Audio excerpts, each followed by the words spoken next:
Adu mekanik antara Mohan dan Akila kembali pecah. Kali ini terjadi di teras kafe. Disaksikan langsung oleh teman-teman mereka. Suasana semakin panas ketika Mohan menyinggung soal move on dan nostalgia masa lalu. Akila sebenarnya sudah berusaha diam, menahan diri. Tapi ucapan Mohan terlalu personal. Emosi Akila akhirnya terpancing. Adu argumen di tempat umum.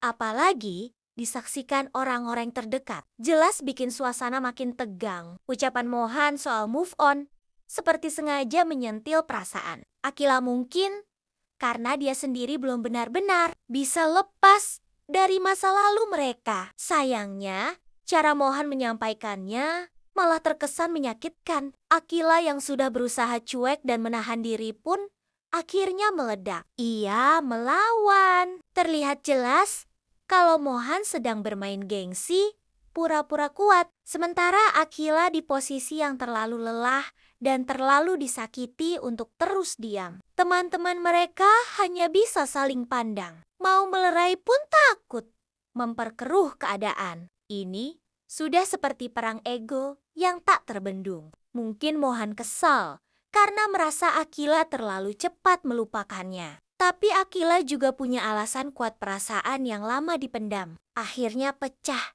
saat disulut. Dan karena kejadian ini berlangsung di tempat umum, disaksikan orang banyak, suasananya jadi super tegang. Apalagi jika ada yang merekam atau mulai berbisik-bisik. Adu argumen berubah jadi ajang adu harga diri. Di sisi lain, Mohan mulai bisa memahami perasaan Zara yang sempat cemburu saat melihat Fatah dan Akila makan malam bersama. Kenyataannya, Mohan sendiri juga cemburu terhadap Fatah.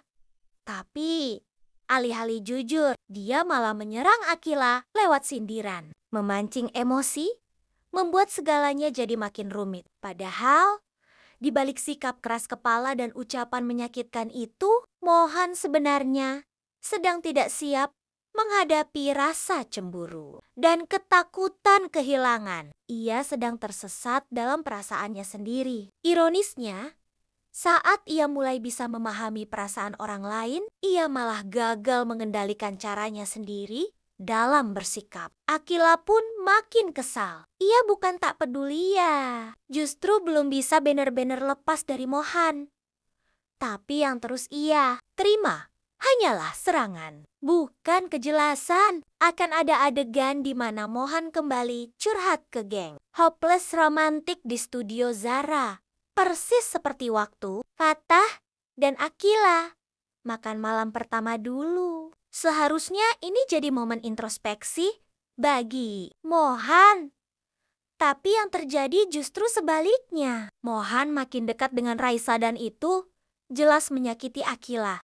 Mohan tahu seperti apa rasanya cemburu. Dia tahu sakitnya melihat orang yang disukai dekat dengan orang lain. Tapi entah kenapa, dia sendiri malah melakukan hal yang sama. Dan itu benar-benar menyayat Akila terutama. Setelah semua yang sudah mereka lalui, Akila mungkin terlihat cuek, tapi dalam hatinya ia merasa dikhianati secara emosional. Mohan selalu bilang dia belum siap, belum pantas untuk Akila.